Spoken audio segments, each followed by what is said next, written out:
Hello friends, hi, this is Ashish and welcome to another interesting video. I hope आपको काफ़ी learnings मिल रही होगी video से, और अभी तक सब्सक्राइब नहीं करा तो वो कर लीजिएगा, क्योंकि डेली मैं कुछ ना कुछ लर्निंग्स, कुछ ना कुछ इंसाइट्स लेकर आपके साथ आ रहा हूँ। आज का जो वीडियो है वो है केमिकल स्टॉक के ऊपर। एक ऐसी इंडस्ट्री जो पिछले कुछ 4 से 5 सालों में काफ़ी बूम आया है इस इंडस्ट्री के अंदर। क्या रीज़न है उसका बूम आने का, अब वो इंडस्ट्री कहाँ जाना चाह रही है, उसी इंडस्ट्री से एक स्टॉक पिक करेंगे, एसआरएफ इंडस्ट्रीज, और देखेंगे स्टॉक में इन्वेस्टमेंट करना बनता है कि नहीं बनता। केमिकल इंडस्ट्री जो है पिछले कुछ सालों से 9 से 10% के आसपास इसकी मार्केट कैपिटलाइजेशन इंक्रीज हो रही है इंडिया के अंदर स्पेशली। बट इसका जो फोकस मेन स्टार्ट हुआ था वो स्टार्ट हुआ था 2018 में, और उसका सबसे बड़ा रीजन था कि चाइना से मैक्सिमम जो कंपनीज थी वो चाइना से इंपोर्ट करती थी केमिकल प्रोडक्ट्स। बट 2018 में चाइना ने सारी जितनी भी केमिकल फैक्ट्रीज थी, most of the chemical factories पे एक सीज लगा दिया गया था, और उसका रीजन था एनवायरमेंटल इशू। सो एनवायरमेंटल इशू होने की वजह से चाइना में केमिकल इंडस्ट्रीज को बंद करा गया था, और उसके बाद 2018 में स्टार्ट हो चुका था प्रोसेस, और उसके बाद 2020 में कोविड आया। वो फिर से एक और रीजन था जिससे चाइना से जो मार्केट से लोग प्रोडक्ट्स खरीदते भी थे, केमिकल प्रोडक्ट्स, उन कंपनीज ने भी धीरे धीरे लेना बंद कर दिया। तो उस 2018 एनवायरमेंटल रीजन की वजह से और कोविड के रीजन की वजह से जितनी भी मैक्सिमम कंपनीज जो केमिकल्स यूज करती थी वो इंडिया आनी शुरू हो गई। तो इसी वजह से ये मेन रीजन था केमिकल सेक्टर को इंडिया में बढ़ने का पिछले 4 से 5 सालों में। अब इसी केमिकल इंडस्ट्री से एक सेक्टर बिलोंग करता है जिसका नाम है एसआरएफ। उसको देखते हैं। एसआरएफ का अगर मैं आपको टेक्निकल चार्ट देखूं तो ये इसका मंथली चार्ट है, आप देख सकते हैं यहाँ पे, और ऑलमोस्ट ये जो चार्ट है 2014 से चलता हुआ आ रहा है, और प्राइसेस ने बिल्कुल शार्प अपसाइड दिखाई है। एक भी जगह मेजर करेक्शन नहीं आया। ये जो मेजर करेक्शन आप देख रहे हैं ये 2020 में जब कोविड आया था तब का करेक्शन है। सो 2020 में भी प्राइसेस ज्यादा डिक्लाइन नहीं हुए, सिर्फ एक मंथ, ये मंथली चार्ट में आपको दिखा रहा हूं, सिर्फ एक महीना नीचे गए थे, और सेकंड मंथ उन्होंने कवर कर लिया था, और उसके बाद ये प्राइसेस ऊपर जाने लग गए थे। तो 2014 से स्टार्ट हुआ था प्रोसेस, और ये 2018 देख सकते हैं, ये 2018 का प्राइस है। यहां से ज्यादा बूम पकड़ा जब सीज लग गया था वहां पे चाइना में, जो मैंने आपको बताया, सारी केमिकल इंडस्ट्री पे ड्यू टू एनवायरमेंटल इशू। अब जो प्राइसेस आप देख रहे हैं ना, ये मंथली चार्ट है। अगर आप देखें तो काफी महीनों से, almost starting of this last year I would say 2022 से प्राइसेस एक रेंज में है। बॉटम ये ऑलमोस्ट 2100 के आसपास और 2700 के आसपास का टॉप, इसी रेंज में प्राइसेस चल रहे हैं। और अभी इसके रिजल्ट्स भी हैं। अभी जब मैं वीडियो बना रहा हूं तब रिजल्ट्स नहीं आए, बट आप जब इस वीडियो को देखेंगे तो रिजल्ट्स आ चुके होंगे। तो अभी जो है प्राइसेस बॉटम पे हैं, और यहां पे रिजल्ट्स भी आने वाले हैं जो एक रेंज का है। तो अब हम इसको किस तरीके से ट्रेड कर सकते हैं? तो केमिकल इंडस्ट्रीज के अंदर ना दो तरीके की इंडस्ट्री आती है। एक होती है मेन केमिकल इंडस्ट्री, जिसको बल्क केमिकल भी बोला जाता है, और दूसरा होता है स्पेशलिटी केमिकल। तो दो तरीके की केमिकल इंडस्ट्री मेन हो गई, और उसके अंदर दो पार्ट हो गया, बल्क केमिकल, स्पेशलिटी केमिकल। इन दोनों में डिफरेंस क्या होता है, पहले इस चीज को हम समझ लेते हैं। देखिए, बल्क केमिकल वो होता है जो केमिकल मेन प्रोड्यूस करते हैं, जो मेन एक किस्म से रॉ केमिकल बनाते हैं, बल्क में बनाते हैं, उनको बोला जाता है main chemical companies, bulk chemical आप बोल सकते हैं। और सेकंड होता है जिसको बोला जाता है स्पेशलिटी केमिकल। स्पेशलिटी मतलब इनका वर्ड में ही जुड़ा हुआ है, ये कुछ स्पेशल तरीके का केमिकल बनाते हैं। ये मेन बेस केमिकल नहीं बनाते, ये केमिकल्स बनाते हैं जो आपके मेडिसिन में यूज होता होगा, जो प्लास्टिक की बॉटल्स बनती हैं उसमें भी किसी तरीके का केमिकल डलता होगा। जहां भी कोई स्पेशल केमिकल डल रहा है, हो सकता है बॉटल्स में, फार्मा में, टेक्सटाइल इंडस्ट्रीज में केमिकल्स कई बार यूज होता है। तो कुछ स्पेशल तरीके का जब केमिकल बनता है ना, तो वो कंपनीज आती हैं स्पेशलिटी केमिकल्स के अंदर। आई होप ये क्लियर हो गया होगा आपका। तो जो एसआरएफ कंपनी है वो भी एक स्पेशलिटी केमिकल है, जो मेन बेस केमिकल नहीं है। अब एक चीज और यहां पे समझने की कोशिश करते हैं, जो मेन बेस केमिकल होता है ना, उसके कुछ डिसएडवांटेजेस होते हैं। वो डिसएडवांटेजेस क्या होते हैं कि देखिए, वो मेन बल्क में केमिकल बनाता है, वो एक रॉ मटेरियल बनाता है। तो स्पेशलिटी केमिकल जो है वो उससे केमिकल खरीदती हैं। आई थिंक ये क्लियर हो रहा होगा आपको, राइट? तो जब वो खरीदती हैं तो स्पेशलिटी केमिकल को तो एक रॉ केमिकल चाहिए, वो किसी भी वेंडर से भी ले सकते हैं। वो तो बस ये बोल देंगे हमें 99% प्योरिटी का मेन केमिकल चाहिए, जो भी आप मेरे को सस्ता केमिकल देगा मैं उस वेंडर से वो केमिकल ले लूंगा। में पॉइंट, तो स्पेशलिटी केमिकल बल्क केमिकल से बाय करेगा, जो भी उसको सस्ता केमिकल देगा वहां से बाय कर लेगा। तो इस वजह से बल्क केमिकल के अंदर कॉम्पिटिशन बहुत होता है, और कॉम्पिटिशन होने की वजह से उनकी प्राइस ज्यादा वो नहीं रख सकते। वो ऐसा नहीं है कि अगर कमोडिटी मार्केट्स में इंटरनेशनल लेवल पर केमिकल के प्राइसेस ज्यादा चल रहे हैं तो मैं भी अपने केमिकल प्राइसेस बढ़ा लूं, नहीं। मैं कंपनी हूं, मुझे बल्क केमिकल चाहिए, मैं जो भी मेरे को वेंडर 99% प्योरिटी देगा और मुझे सस्ता देगा मैं उससे ले लूंगा। बट स्पेशलिटी केमिकल का यहां पे एक एडवांटेज आता है, उनके पास प्राइसिंग पावर होती है।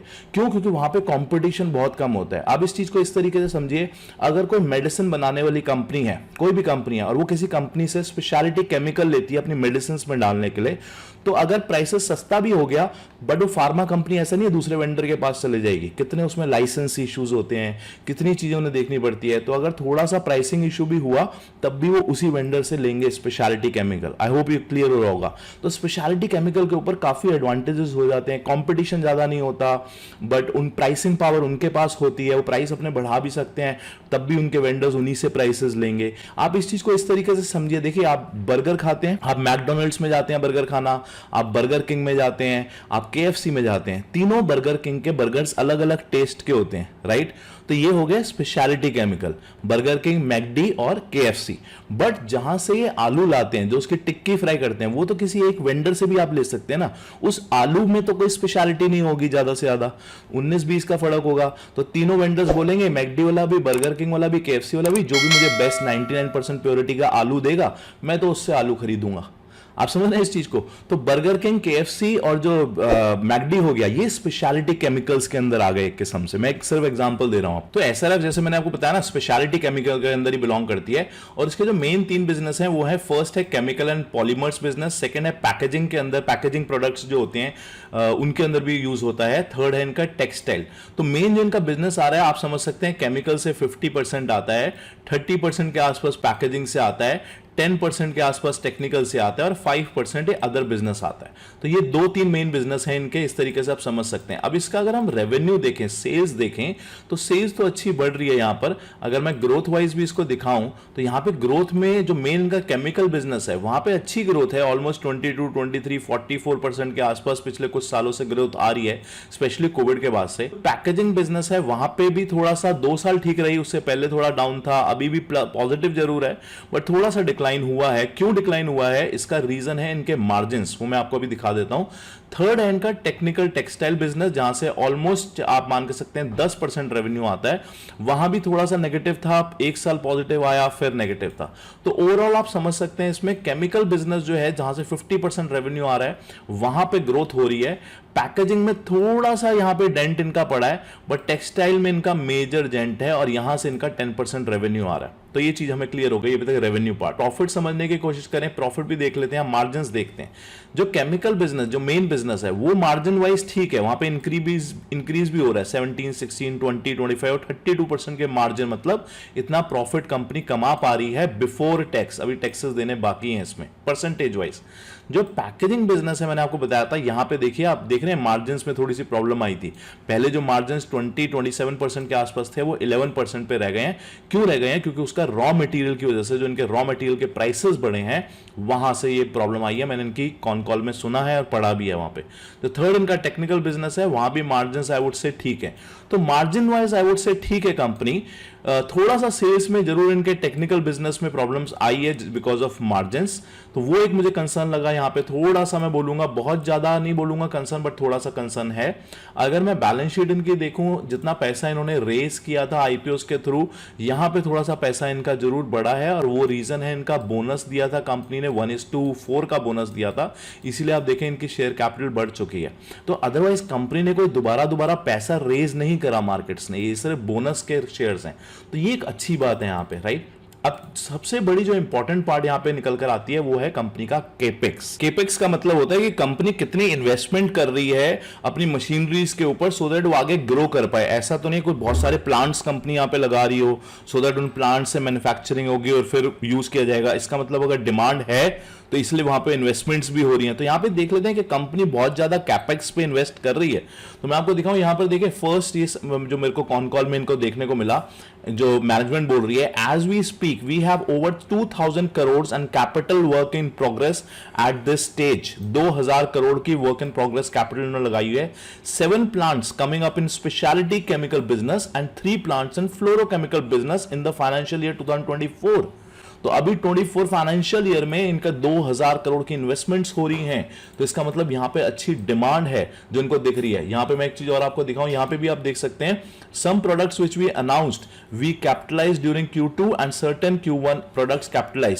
सो 60 to 70% जो ग्रोथ है वो इनको इसी साल दिख रही है। 1000 करोड़ की इन्वेस्टमेंट कैपेक्स यहां पे भी अपना बोल रहे हैं। इनके कुछ आर्टिकल्स हैं जिसमें बताया जा रहा है कि ऑलमोस्ट आउटले ऑफ 15,000 करोड़ की इन्वेस्टमेंट, 12 से 15,000 करोड़ की इन्वेस्टमेंट 2024 से 28। तो अभी तो ये सिर्फ 2,000-3,000 करोड़ दिखा रहे हैं अपनी कॉन कॉल में, बट इनका जो फ्यूचर प्लान है वो 12 से 13,000 करोड़, मतलब ऑन टाइम 10 टाइम्स यहां से ज्यादा इन्वेस्टमेंट्स होने वाली है। तो इसका मतलब इनको डिमांड इनको दिख रहा है, बिकॉज चाइना में वो प्रोडक्शन बहुत कम हो चुका है, और स्पेशली आफ्टर कोविड जो मैंने आपको बताया, बहुत कंट्रीज ऐसी हैं जो इंडिया से केमिकल प्रोडक्ट्स ले रही हैं। तो वो एक अच्छी बात है यहां पे। अब ये जो बोल रहे हैं हम देख भी लेते हैं, वेरीफाई भी कर लेते हैं इनकी बैलेंस शीट में। अगर मैं आपकी बैलेंस शीट दिखाऊं ना, तो यहां पे फिक्स्ड एसेट्स होते हैं कंपनी के। अगर वो मशीनरी खरीद रही होगी, कहीं इन्वेस्ट कर रही होगी, तो फिक्स्ड एसेट्स के अंदर आ जाएगा। अब फिक्स्ड एसेट्स देखिए कंपनी के बढ़ते जा रहे हैं, 5,600 करोड़ से 6,3 हुआ, 7,8 हुआ, 8,4 हुआ, अब 10,000 करोड़ के एसेट्स हैं। और अगर मैं एसेट्स दिखाऊं तो ऐसा नहीं है कि कंपनी कोई जमीन खरीद रही है, कंपनी कोई बिल्डिंग खरीद रही है, ऐसा नहीं। कंपनी अपने प्लांट एंड मशीनरी, सबसे ज्यादा इन्वेस्टमेंट प्लांट एंड मशीनरी पे हो रहा है। ये देखिए 7,000 करोड़, 8,000 करोड़, क्योंकि केमिकल बिजनेस में आपको मशीनरीज लगानी पड़ती है, आपको प्लांट लगाना पड़ता है। तो 10,000 करोड़ की as an fixed assets company के अभी यहां पे प्लांट एंड मशीनरी में है, जो every year I would say 1,000 to 2,000 बढ़ते जा रहे हैं। और वही हमने इनके कॉन कॉल में भी देखा, 2,000 करोड़ का फिर इनका प्लानिंग है। तो नेक्स्ट हो सकता है जब इनके फाइनेंशियल रिजल्ट आएंगे, प्लांट मशीनरी में 12,000 करोड़ में दिखे, और 2028 तक इनके जो प्लान है 12 से 15,000 करोड़ के प्लान हैं बड़ा करने के। तो no doubt as a chemical sector ये काफी ग्रोइंग मुझे दिख रही है इंडस्ट्री, काफी यहां पे मूवमेंट्स आ सकती हैं अच्छी। बट एक कंसर्न भी है यहां पे, पहला मार्जिन्स प्रेशर में रह सकते हैं, मुझे इस क्वार्टर में भी लग रहा है, क्योंकि ऑलरेडी वो चलता हुआ आ रहा है पिछले 2-3 क्वार्टरों से। एंड आई थिंक इस क्वार्टर में भी हो सकता है आपको मार्जिन्स कम मिलते हुए दिखें, जिसकी वजह से हो सकता है स्टॉक प्राइस थोड़े से यहां से डिक्लाइन हो। और सेकेंड जो सबसे बड़ा रीजन है कि हो सकता है, आप याद करिए जो मैंने आपको बात बताई थी कि चाइना में कंपनीज बंद होने की स्टार्ट हो गई थी 2018 में, और रीजन था एनवायरमेंटल कंसर्न्स। क्या आज से 5 साल बाद, 8 साल बाद या 10 साल बाद इंडिया में भी ऐसा पॉसिबल है? जी हां, बिल्कुल पॉसिबल है। अगर हम एनवायरमेंटल कंसर्न्स को देखें, केमिकल इंडस्ट्रीज, बिल्कुल यहां भी पॉसिबल है। तो हो सकता है, तो मैं इस चीज को इस तरीके से देखूंगा, मैं बहुत लॉन्ग टर्म स्टॉक में इन्वेस्ट करना नहीं समझूंगा। अगर मुझे कोई अच्छी अपॉर्चुनिटी मिलती है और मुझे 1 साल 2 साल या मैक्सिमम 3 साल के अंदर अच्छे रिटर्न्स मिल जाते हैं, तो मैं इससे बाहर निकल जाऊंगा। तो केमिकल इंडस्ट्रीज को आप इस तरीके से देख सकते हैं। अभी मार्जिन्स की प्रॉब्लम है यहां पर, और कोई प्रॉब्लम नहीं है, बट फ्यूचर में मुझे एनवायरमेंटल कंसर्न प्रॉब्लम लग रही है। ये 2 प्रॉब्लम्स। आई होप आपको काफी कुछ लर्निंग्स मिली होंगी वीडियोस में। मिली है कि नहीं मिली बताइएगा जरूर। सब्सक्राइब नहीं करा कर लीजिए, शेयर करिएगा, और अगर आप मुझसे सीखना चाहते हैं स्टॉक मार्केट, तो डिस्क्रिप्शन में आपको डिटेल्स मिल जाएंगी। थैंक यू मेरे से जुड़े रहने के लिए, and thank you so much इतना प्यार देने के लिए। Thank you, bye bye and have a great day.